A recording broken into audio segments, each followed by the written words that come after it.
Assalamualaikum warahmatullahi wabarakatuh. Anak-anakku sekalian, para santri dan santriwati Pondok Pesantren Darul Hikmah, kita masuk pada materi selanjutnya, yaitu ketentuan Undang-Undang Dasar Negara Republik Indonesia tahun 1945 dalam kehidupan berbangsa dan bernegara.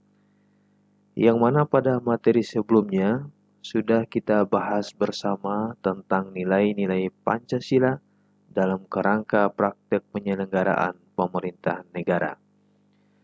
Nah, coba anak-anak perhatikan gambar yang terlihat di depan. Tentunya di benak kalian berkaitan dengan keberadaan Undang-Undang Dasar Negara Republik Indonesia tahun 1945. Pernahkah kalian memikirkan bagaimana Undang-Undang Dasar tersebut dirumuskan? Apa saja yang diaturnya? Apa fungsinya bagi negara kita yang tercinta ini? Apabila pertanyaan tersebut ada di benak kalian, tentunya kalian merupakan sosok warga negara yang memiliki rasa ingin tahu dan ingin lebih mengenal konstitusi atau hukum dasar dari negara Republik Indonesia. Namun, sebelum lebih jauh, kita pahami dulu hal-hal berikut. Pertama, wilayah negara kesatuan Republik Indonesia. Dan yang kedua, kedudukan warga negara dan penduduk Indonesia. Selanjutnya, anak-anakku sekalian, wilayah negara kesatuan Republik Indonesia adalah sebuah negara kepulauan yang berciri Nusantara dengan wilayah dan batas-batas dan hak-haknya ditetapkan dengan undang-undang. Antara lain disebutkan dalam Konstitusi Pasal 25A Undang-Undang Dasar Negara Republik Indonesia tahun 1945. Berikutnya dalam peta atau gambar di atas, atau di pojok atasnya bisa kita lihat betapa negara kesatuan Republik Indonesia berpulau-pulau sehingga disebut pula dengan negara archipelago atau negara kepulauan ataupun disebut pula negara maritim yang mana dari Sabang sampai Merauke, dari ujung barat sampai ujung timur, memiliki wilayah lautan yang sangat luas. Istilah Nusantara dalam ketentuan tersebut dipergunakan untuk menggambarkan kesatuan wilayah perairan dan gugusan pulau-pulau Indonesia yang terletak di antara Samudra Pasifik dan Samudra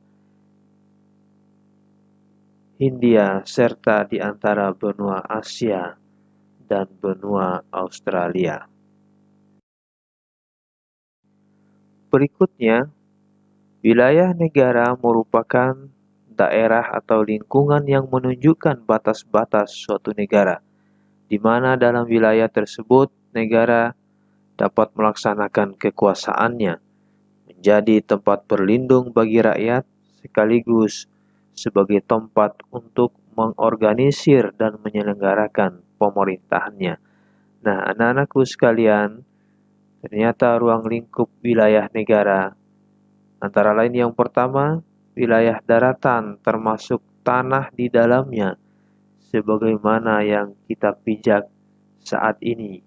Wilayah daratan adalah bagian dari daratan yang merupakan tempat pemukiman atau kediaman dari warga negara atau penduduk negara yang bersangkutan.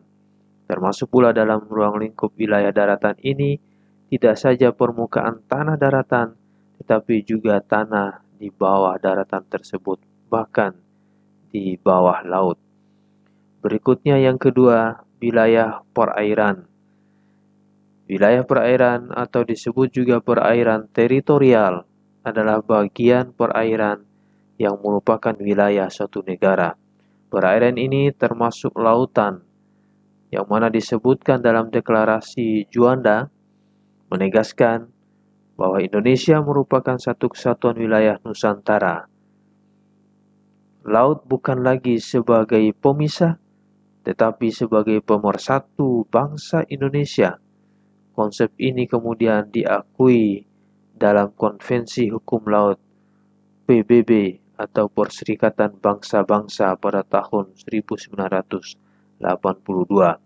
Maka adalah istilah zona laut teritorial dan zona landas kontinen, serta zona ekonomik eksklusif.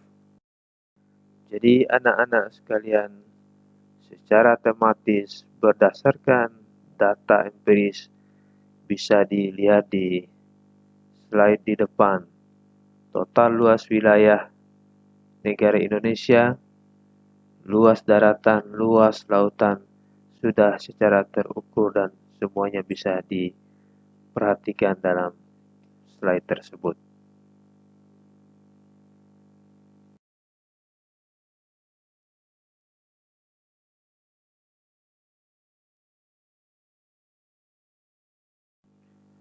Selanjutnya, poin berikutnya atau yang kedua, tentang kedudukan warga negara dan penduduk Indonesia. A. Status warga negara Indonesia, yang mana rakyat sebuah negara itu dibedakan menjadi dua, yaitu pertama ada yang disebut penduduk dan bukan penduduk. Yang kedua, ada yang disebut warga negara dan bukan warga negara. Yang mana perbedaannya antara penduduk dan warga negara? Penduduk adalah orang yang bertempat tinggal atau menetap dalam suatu negara. Sedangkan warga negara adalah orang yang secara hukum merupakan anggota suatu negara. Selanjutnya, asas kewarganegaraan. Asas kewarganegaraan adalah dasar berpikir dalam menentukan masuk tidaknya seseorang dalam golongan warga negara dari suatu negara tertentu. Pada umumnya, asas dalam menentukan kewarganegaraan dibedakan menjadi dua. Yang pertama adalah ius sanguinis, atau asas keturunan, yaitu kewarganegaraan seseorang ditentukan berdasarkan pada keturunan orang yang bersangkutan. Misalnya, seseorang dilahirkan di negara A, sedangkan orang tuanya berkewarganegaraan negara B, maka ia adalah warga negara B. Jadi berdasarkan asas ini, kewarganegaraan anak selalu mengikuti kewarganegaraan orang tuanya tanpa memperhatikan di mana anak itu lahir. Sedangkan yang kedua, asas ius soli atau asas kedaerahan atau tempat kelahiran, yaitu kewarganegaraan seseorang ditentukan berdasarkan tempat kelahirannya. Misalnya seseorang dilahirkan di negara B, sedangkan orang tuanya berkewarganegaraan negara A, maka ia adalah warga negara B. Jadi menurut asas ini, kewarganegaraan seseorang tidak terpengaruh oleh kewarganegaraan orang tuanya, karena yang menjadi patokan adalah tempat kelahirannya. Demikianlah materi kita pada pertemuan hari ini. Selanjutnya, kita masuk ke sesi dialog ataupun tanya jawab dalam memperdalam materi pada kesempatan kali ini. Maka saya batasi dulu. Sekian, wassalamualaikum warahmatullahi wabarakatuh.